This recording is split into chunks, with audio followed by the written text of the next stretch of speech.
بسم اللہ الرحمن الرحیم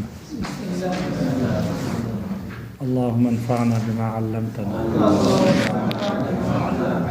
وعلمنا ما ينفعنا اللہم الہمنا مراشد امورنا وقنا شرور انفسنا ربنا تقبل منا انك انت السميع العليم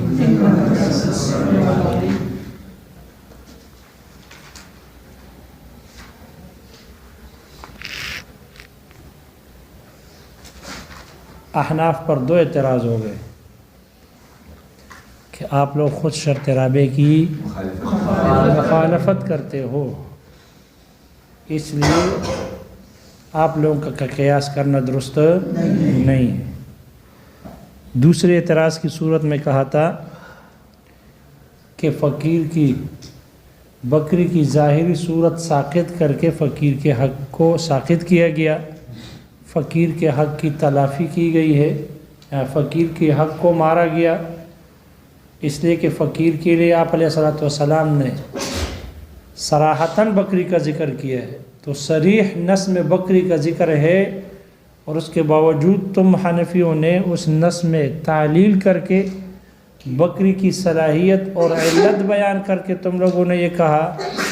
کہ چونکہ بکری سے فقیر اپنی حاجت پوری کر لیتا ہے، لہذا ہر وہ چیز، ہر وہ شے کہ جس سے فقیر کی حاجت روائی ہوتی ہے اس کو زکوٰۃ میں دینا جائز ہے۔ آپ کا پڑوسی کدھر ہے؟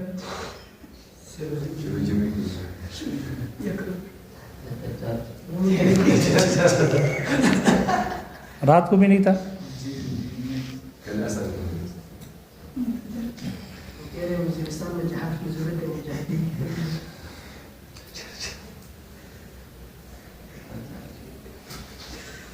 اس کا جواب دیا ہے کہ ہم نے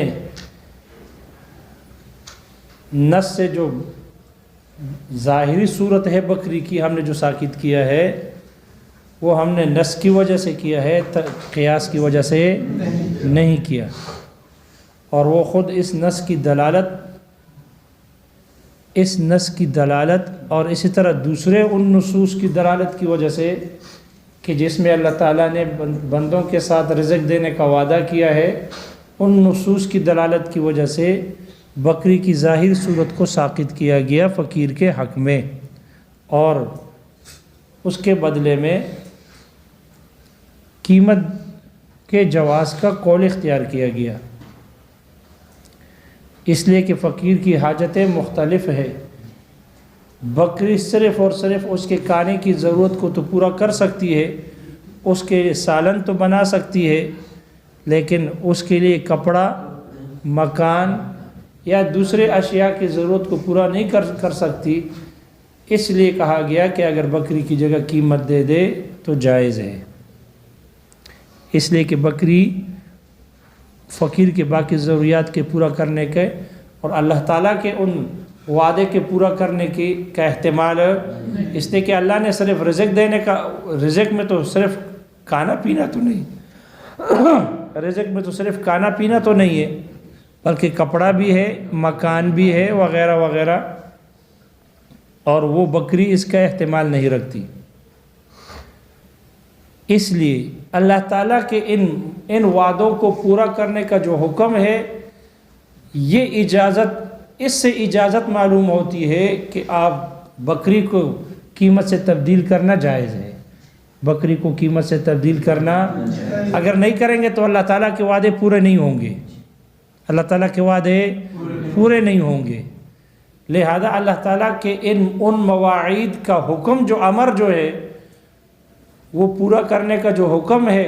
وہ اس بات پر دلالت کرتا ہے کہ بکری کو قیمت سے تبدیل کرنا اس کی اجازت ہے، کہ نقدین سے اس کو تبدیل کیا جائے، درہم اور دینار سے اس کو تبدیل کیا جائے، تاکہ فقیر اس سے اپنی حاجت پوری کر لے۔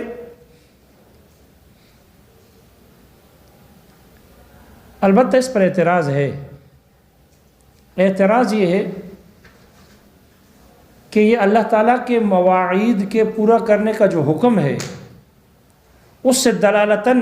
اس بات پر دلالت ہو رہی ہے کہ بکری کو قیمت سے تبدیل کرنا جائز ہے، بکری کی جگہ قیمت دینا فقیر کو جائز ہے۔ یہ اجازت تو تب ہوتی کہ جب فقیر کا رزق صرف اور صرف بکری ہی میں منحصر ہوتا، فقیر کا رزق صرف بکری ہی میں منحصر ہوتا، یعنی مالدار زکوٰۃ میں صرف بکری ہی نکالتا، زکوٰۃ صرف بکری ہی کیوں ہوتی؟ تو اب فقیر کی حاجتیں تو مختلف ہے، دوائیوں کی ضرورت ہے، کپڑے کی ضرورت ہے، مکان کی ضرورت ہے، تو فقیر کی ضروریات مختلف، اور یہاں مالدار صرف بکری ہی دیتا ہے، بکری کے علاوہ کوئی اور چیز نہیں، تو پھر تبدیل کرنے کی پر دلالت ہوتی کہ چونکہ رزق کے وعدے اللہ تعالیٰ نے ہر چیز کے رزق کا وعدہ کیا ہے، اس لیے دلالت ہے اس بات کی کہ قیمت دے سکتے ہیں۔ لیکن یہ تو تب ہوگی نا کہ جب فقیر کا رزق صرف بکری ہی میں کیا ہو، منحصر ہو۔ حالانکہ صرف بکری کا رزق، صرف بکری تو اللہ تعالیٰ نہیں دیتے بواسطہ غنی کے، بلکہ گندم بھی دیتے ہیں۔ صدقۃ الفطر میں ایک سا یا نصف سا تو گندم دینے کا بھی تو وعدہ ہے۔ صدقۃ الفطر میں گندم دیا جاتا ہے، کشمش دی جاتی ہے، کھجور دی جاتی ہے، وغیرہ وغیرہ۔ اسی طرح عشر میں جب کسان، جب زمیندار وہ عشر نکالتا ہے تو وہ دانوں سے فقیر کو دانے دیتے ہیں، مختلف اجناس کے، مختلف قسم کے دانے دیتے ہیں۔ اگر جو ہے تو جو کے دانے ملتے ہیں، اگر گندم ہے تو گندم کے دانے دیتے ہیں۔ تو فقیر کو تو صرف بکری سالن دستیاب نہیں ہے، ان کو تو گندم بھی مل رہی ہے، ان کو تو دیگر اجناس بھی مل رہی ہے، دیگر چیزیں بھی مل رہی ہے، کھجور بھی مل رہی ہے۔ پھر اگر کوئی حانث ہو جائے قسم میں تو تحریر رقبہ کرے، تحریر رقبہ نہیں ہے تو پھر کیا کرے؟ 10 مسکینوں کو کھانا کھلائے، تو کھانا اس صورت میں مل جاتا ہے۔ اگر کھانا نہیں کھلاتا تو کپڑا پہناتا ہے، تو کپڑے بھی مل گئے، کھانا بھی مل گیا، کپڑا بھی مل گیا۔ اسی طرح مال غنیمت میں جو خمس آتا ہے اس میں تو مختلف قسم کی اشیاء آتی ہے، تو خمس نکالا جاتا ہے، فقراء کو دیا جاتا ہے،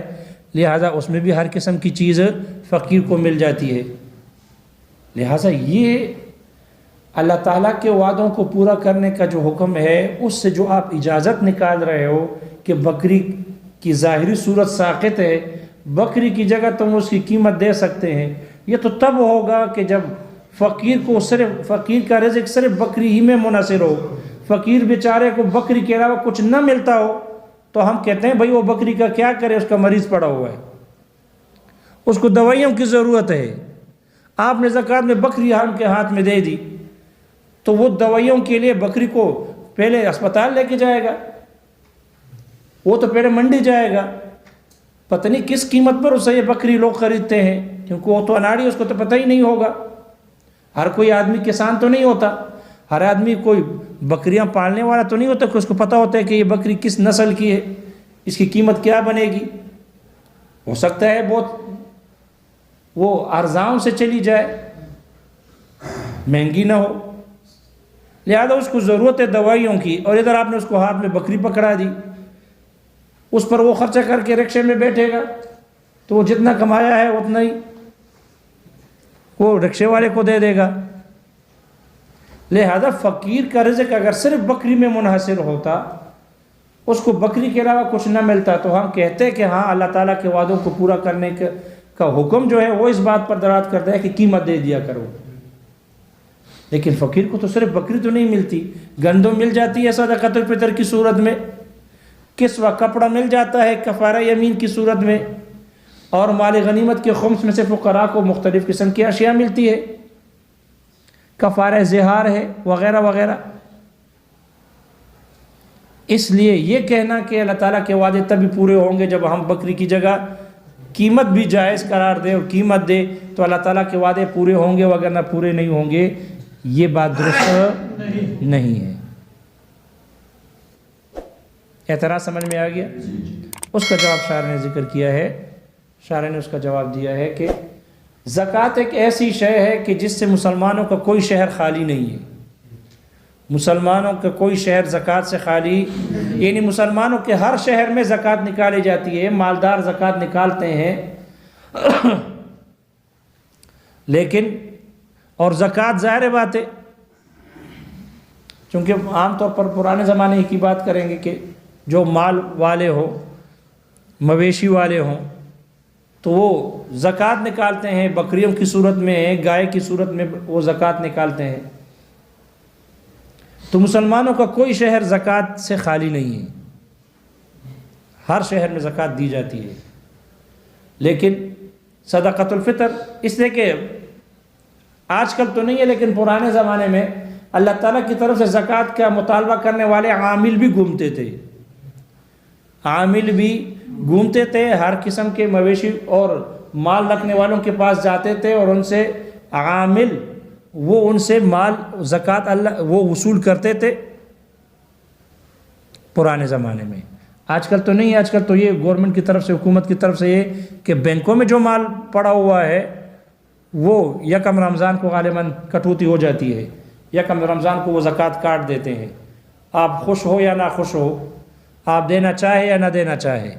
زکوٰۃ کٹ جاتی ہے یکم رمضان کو، غالباً بینک بند ہوتے ہیں اور باہر کسی کو وہ لین دین نہیں دیتے، نہیں کرتے، اور وہ سب کے مالوں کا زکوٰۃ کاٹ دیتے ہیں، جتنا مال پڑا ہوتا ہے اکاؤنٹ میں کسی کا بھی وہ کاٹ دیتے ہیں، الا ہے کہ کوئی وہاں فارم میں وہ کر دے کہ میں مسلمان نہیں ہوں، ہندو ہوں، یا اور بھی بعضوں کے استثناء حاصل ہے، شیعوں کا بھی میرے خیال میں استثناء حاصل ہے، اور آج کل حنفیوں کو بھی استثناء حاصل ہے کہ اگر کہہ دے کہ میں حنفی ہوں، میرا زکوٰۃ نہ کاٹے، میں خود زکوٰۃ دوں گا، اس لیے کہ میں ان حرامیوں کو زکوٰۃ نہیں کھلا سکتا، میرا زکوٰۃ کاٹ کر یہی کتے کھاتے ہیں، خنزیر کھاتے ہیں، یہ لوگ ان پر عیاشیاں کرتے ہیں سرکاری لوگ، کیونکہ سارا مال زکوٰۃ کٹ جاتا ہے، بیت المال جاتا ہے، تو بیت المال میں تو گڑی آتی ہے غائب ہو جاتی ہے، ہمارا وزیر اعظم چور ہوتا ہے، جو تحفے تحائف ملتے ہیں وہ بیت المال سے اٹھ جاتے ہیں، تو زکوٰۃ کیا چیز ہے؟ زکوٰۃ کا کون پوچھنے والا ہے؟ گڑی تو نظر آ رہی ہے، اخباروں میں تصویر آ گئی کہ گڑی مل گئی، وہ غائب ہو جاتی ہے، تو زکوٰۃ تک کون پوچھنے والا ہے؟ اس لیے آج کل یہ بھی استثناء حاصل ہے کہ اگر کوئی یہ کہہ دے کہ ہم حنفی ہے، ہمارا زکوٰۃ نہ کاٹا جائے اور ہم اپنا زکوٰۃ خود نکالتے ہیں، اور اس طرح بعض لوگ کرتے بھی اسی طرح ہے کہ رمضان کے شروع ہونے سے پہلے وہ اپنا سارا پیسے بینک سے نکال دیتے ہیں اور پھر یکم کے بعد ہی داخل کر دیتے ہیں، کیونکہ اس کے بعد بینک کا کام نہیں ہے، بس یکم ہی کو کاٹتے ہیں، ایک تاریخ مقرر ہے۔ تو زکوٰۃ وصول کرنے کے لیے اللہ تعالیٰ کی طرف سے ایک مطالب آتا ہے، مطالبہ کرنے والا عامل آتا ہے، وہ زکوٰۃ لیتا ہے۔ صدقۃ الفطر کے لیے کون آتا ہے؟ جیسے آج کل زکوٰۃ کے لیے بھی کوئی نہیں ہے، جس کے پیسے بینک میں نہیں ہے تو گورنمنٹ کی طرف سے کوئی قانون تو نہیں ہے کہ بھئی زکوٰۃ نکالو، اگر کوئی دے دے تو دے دے، وگرنہ کون زکوٰۃ نکالتا ہے؟ بہت کم ہی لوگ نکالتے ہیں۔ اسی طرح صدقۃ الفطر کے لیے بھی اللہ تعالیٰ کی طرف سے کوئی عامل نہیں ہے، کوئی مطالبہ کرنے والا نہیں ہے، تو بہت سارے لوگ صدقۃ الفطر بھی نہیں نکالتے، صدقۃ الفطر نہیں نکالتے۔ اسی طرح آپ نے کہا کہ کپڑا مل جاتا ہے کفارہ یمین کی صورت میں، تو کافی عرصہ گزر جاتا ہے، کوئی آدمی ہانے سے نہیں ہوتا، قسم کھائیے نہیں پڑے گا، سال کی شروع سے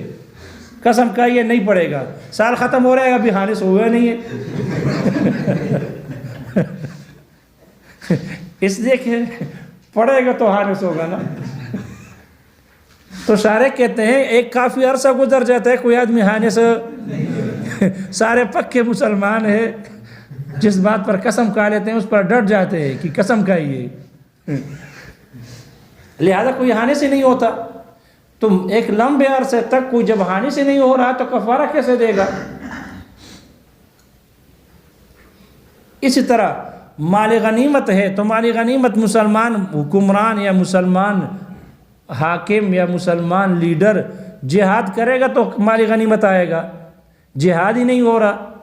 اگر جہاد ہو بھی جائے تو پھر یہ شکست کھا لیتے ہیں, مال غنیمت کہاں آتی ہے؟ اگر مال غنیمت آ بھی جائے تو پھر شرعی طریقے سے پھر اس کو تقسیم کرنا ہی مشکل ہے. شرعی طریقے پر تقسیم ہی نہیں ہوتی. سارا مال غنیمت یہی کھا لیتے ہیں کیونکہ خود سارے محتاج ہیں, خود سارے کے سارے غریب ہیں, محتاج ہیں. لہذا یہ کہنا آپ کا جواب دے رہے ہیں کہ معترض کا یہ کہنا کہ فقیر کا رزق صرف بکری ہی میں تو منحصر نہیں ہے, ان کو کپڑا مل جاتا ہے کفارہ یمین کی صورت میں, ان کو دوسرے قسم کے دانے اجناس مل جاتی ہے عشر کے مسئلے میں اور خراج کے مسئلے میں, اور ان کو خمس کے بدلے کے واسطے سے فقیر کو مختلف قسم کی اشیاء مل جاتی ہے. یہ بات درست نہیں ہے, اس لیے کہ بہت سارے عشر زمین پڑی ہوئی ہے, کوئی اگاتا ہی نہیں ہے, وقت کے پاس کسی کے پاس نہیں ہے. اور اگر عشر زمین کو اگائے بھی تو ہو سکتا ہے غلہ نہ آئے, اور اگر آ بھی جائے تو کوئی دیتا ہی نہیں ہے. تو اتنے احتمالات کے باوجود معلوم ہوا کہ فقیر کو صرف زکوٰۃ ہی ملتی ہے, باقی چیزیں ہے لیکن وہ بہت بعید ہے, بہت دور ہے, بہت کم ہے, شاذ ہے. اس لیے فقیر کا رزق بکری ہی میں منحصر ہے, یعنی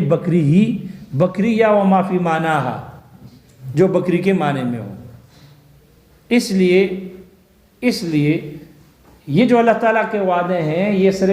صرف کھانے کے نہیں ہیں اور دیگر چیزوں کے بھی ہیں. تو اس اللہ کے اس وعدے کو پورا کرنے کے حکم کی وجہ سے یہ دلالتاً اجازت ہے اس بات کی کہ آپ کی بکری کی جگہ کیا دے دیں, قیمت بھی دے دیں. پتہ نہیں جواب سمجھ میں آ گیا؟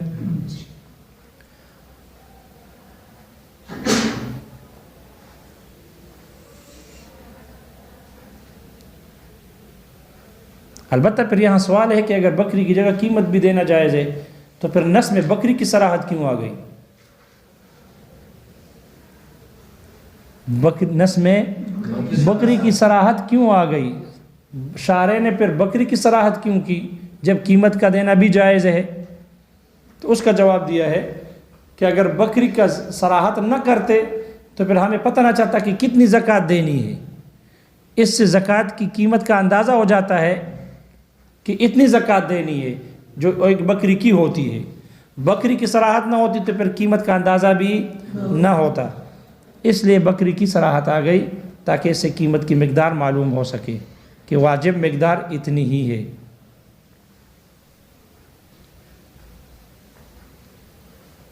لہذا شارع کہتے ہیں اسے پتہ چلا کہ فقیر کی ضرورتوں کا دار و مدار اور مرجع وہ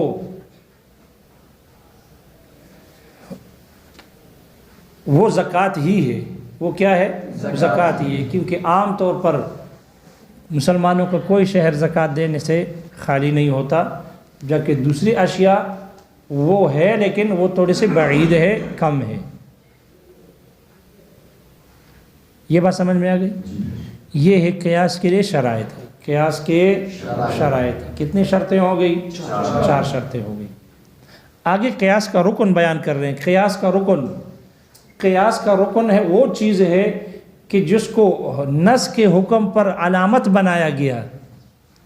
قیاس کا رکن وہ چیز ہے, وہ شے ہے کہ جس کو نص کے حکم پر ایک نشانی بنائی گئی,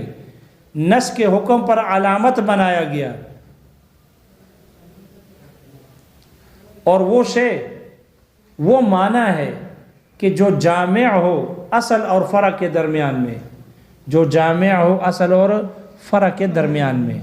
جس کو علت کہا جاتا ہے, جس کا نام رکھا گیا, جس کا نام علت رکھا گیا. اور شارع کہتے ہیں مصنف نے اس کا نام رکھا ہے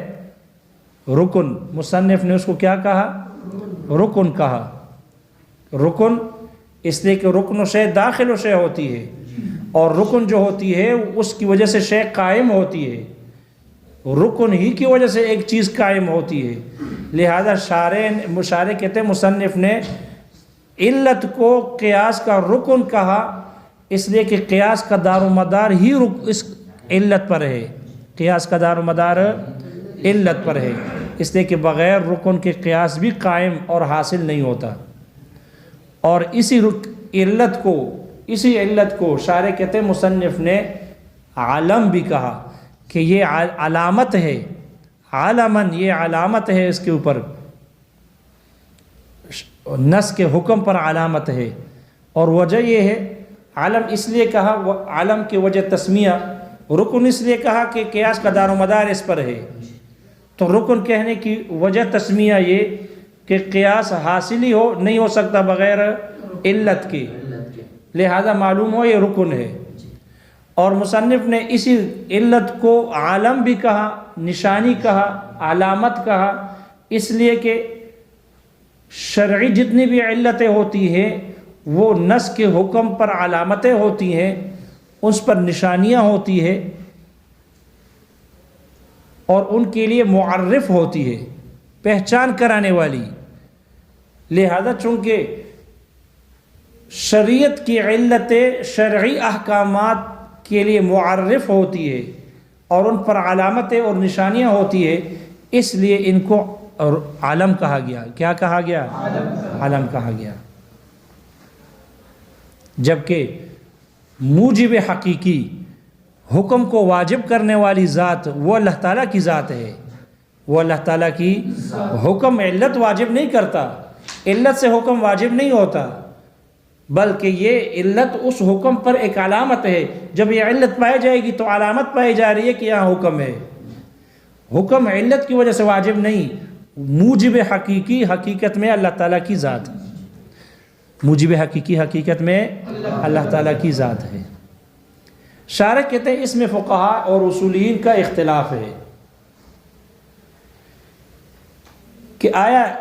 جس اصل مسئلے میں، اصل میں مقیس علیہ میں اس حکم کی نسبت حکم پر علامت اور نشانی، یہ جو علت ہے یہ ایک علامت ہے حکم پر، یہ اصل اور فرع دونوں میں ہے یا صرف فرع میں علامت ہے؟ اصل میں بھی حکم پایا جاتا ہے، فرع میں بھی حکم پایا جاتا ہے، تو آیا یہ جو علت ہے یہ علامت ہے، نشانی ہے حکم کی، تو یہ اصل اور فرع دونوں کے حکم کی علامت اور نشانی ہے یا صرف فرع کے حکم کی نشانی ہے؟ یعنی اصل اور فرع دونوں کے حکم کی نسبت ہم علت کی طرف کریں گے، دونوں کے حکم کی نسبت علت کی طرف کی جائے گی، یا صرف فرع کے حکم کی نسبت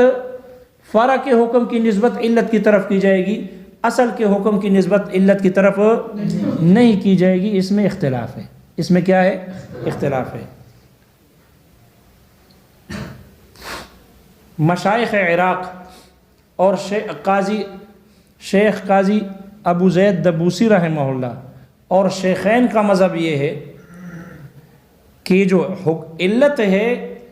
یہ صرف فرع میں حکم کی علامت ہے، یعنی فرع کی حکم وہ منسوب ہوتی ہے علت کی طرف، اصل کی حکم پر یہ علت علامت نہیں ہے، یعنی اصل کی حکم کی نسبت یہ علت کی طرف نہیں